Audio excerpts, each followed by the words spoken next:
بسم اللہ الرحمن الرحیم۔ السلام علیکم ورحمۃ اللہ وبرکاتہ۔ بسم اللہ والحمد للہ والصلاة والسلام علی رسول اللہ، اما بعد، اعوذ باللہ من الشیطان الرجیم، بسم اللہ الرحمن الرحیم۔ شہر رمضان الذي انزل فيه القرآن هدى للناس وبینات من الہدی والفرقان۔ ناظرین کرام، برادران اسلام،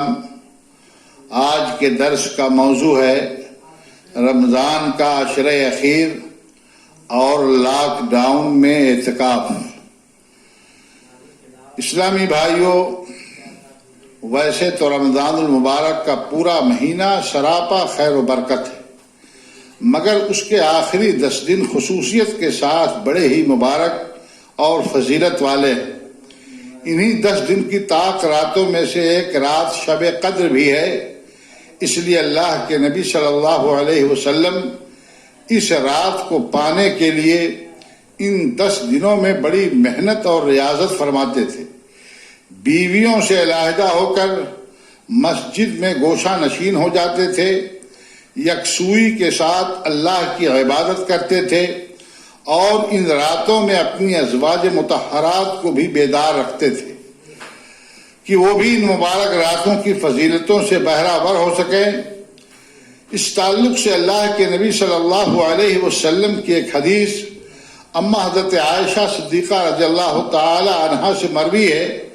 جس سے اللہ کے نبی صلی اللہ علیہ وسلم کے عشرہ اخیر میں معمولات عبادت کا پتہ چلتا ہے۔ اما حضرت عائشہ صدیقہ رضی اللہ تعالی عنہا بیان فرماتی ہیں کہ اذا دخل العشر شد ازارہ واحیا لیلہ وایقظ اہلہ۔ یہ بخاری مسلم کی روایت ہے کہ اللہ کے نبی صلی اللہ علیہ وسلم کا معمول یہ تھا کہ جب رمضان کا آخری عشرہ آ جاتا تو آپ اپنا ازار باندھ لیتے تھے، یعنی بیویوں سے علیحدہ، اور اللہ کی عبادت کے لیے مستعد ہو جاتے تھے، اور اپنی رات کو زندہ رکھتے تھے، یعنی راتوں کو اللہ کی عبادت میں مصروف رکھتے تھے، اور اپنی بیویوں کو بھی جگاتے تھے، یعنی ازواج مطہرات کو بھی ان راتوں میں بیدار رہنے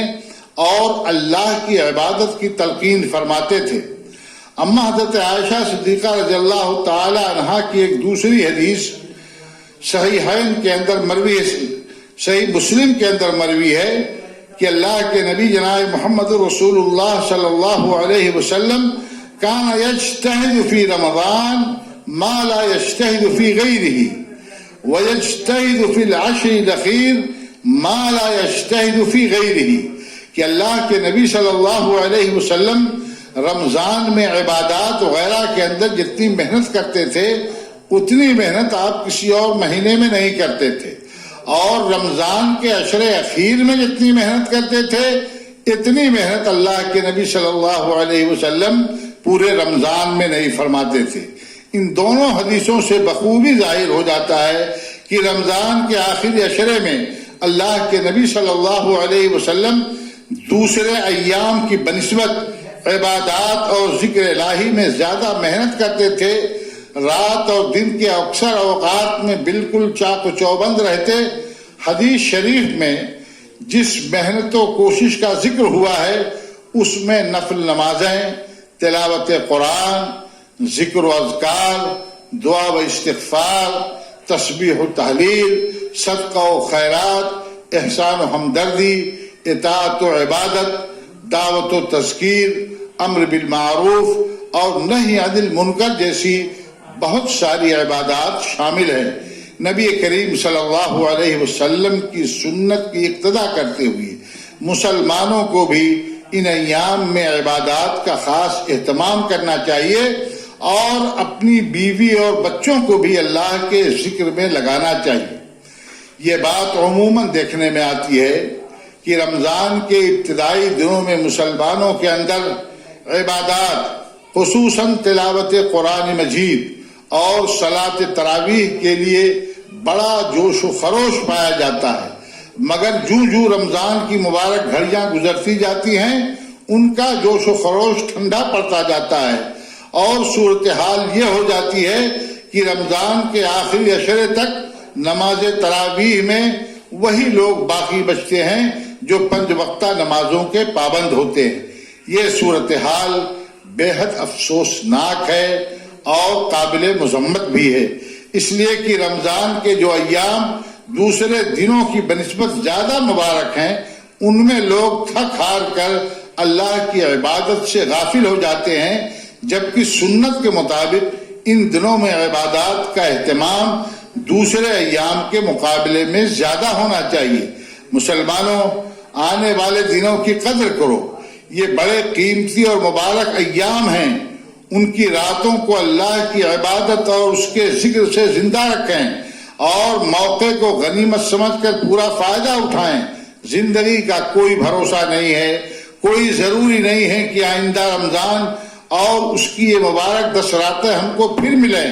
اس لیے سستی اور کاہلی چھوڑ کر عشر اخیر کا استقبال عزم و حوصلہ سے کریں اور عہد کر لیں کہ ان 10 دنوں کا ایک ایک لمحہ قیمتی سمجھ کر ان کو اللہ کی عبادت میں گزاریں گے اور اپنے لیے اعمال صالحہ کا قابل ذکر ذخیرہ تیار کریں گے۔ اللہ رب العالمین ہم سب کو اس کی توفیق عطا فرمائے۔ آنے والے انہی 10 دنوں میں شب قدر بھی ہے، جس کی عبادت قرآن مجید کے بیان کے مطابق 1000 مہینہ سے افضل و بہتر ہے۔ شب قدر کو پانے کے لیے اور رمضان کے ان آخری 10 دنوں کے فضائل و برکات کے حصول کے لیے اللہ کے نبی صلی اللہ علیہ وسلم رمضان کے آخری عشرے کا اعتکاف فرماتے تھے۔ اما عائشہ صدیقہ رضی اللہ تعالی عنہ بیان فرماتی ہیں کہ نبی کریم صلی اللہ علیہ وسلم رمضان کے آخری عشرے میں اعتکاف فرماتے تھے، یہاں تک کہ اللہ رب العالمین نے آپ کو اٹھا لیا اور آپ کو وفات دے دی، اور اللہ کے نبی صلی اللہ علیہ وسلم کی وفات کے بعد آپ کی ازواج مطہرات نے آپ کی سنت کو زندہ رکھا اور آپ کی ازواج مطہرات رضی اللہ تعالی عنہن اجمعین نے اعتکاف فرمایا۔ حضرت ابو ہریرہ رضی اللہ تعالی عنہ کی ایک روایت کے مطابق اس سال جس سال اللہ کے نبی صلی اللہ علیہ وسلم کی وفات ہوئی آپ نے 20 دنوں کا اعتکاف فرمایا تھا۔ یہ صحیح بخاری کی روایت ہے۔ صحیح قول کے مطابق اعتکاف سنت ہے، یہ فرض بھی نہیں ہے، فرض عین بھی نہیں ہے، فرض کفایہ بھی نہیں ہے، واجب بھی نہیں ہے، تاہم اس سنت کی بڑی اہمیت اور فضیلت ہے، اور اعتکاف کرنے والے کے لیے اللہ کے فضل سے شب قدر جیسی قیمتی رات کے پانے کی زیادہ امید ہوتی ہے۔ اس لیے مسلمانوں کو اس سنت پر عمل کرنے کی کوشش کرنی چاہیے، لیکن ایک بات ذہن میں رہے اور ایک بات ہمیں ذہن میں رکھنی چاہیے، کتاب و سنت کی روشنی میں اعتکاف کی جگہ مردوں اور عورتوں دونوں کے لیے مساجد ہیں، یعنی اعتکاف مسجدوں ہی میں درست ہے، چاہے وہ اعتکاف مرد حضرات کریں یا وہ اعتکاف خواتین کریں، اعتکاف صرف جامع مسجدوں میں درست ہوگا۔ اللہ کے نبی صلی اللہ علیہ وسلم اور آپ کی ازواج مطہرات نے مسجد نبوی میں اعتکاف کیا۔ ازواج مطہرات کے لیے مسجد نبوی میں خیمے لگائے جاتے تھے، اس لیے اعتکاف گھروں میں کرنا نہ مردوں کے لیے درست ہے نہ عورتوں کے لیے درست ہے۔ اللہ رب العالمین نے قرآن مجید میں بھی اس جانب اشارہ فرما دیا ہے کہ اعتکاف کی جگہ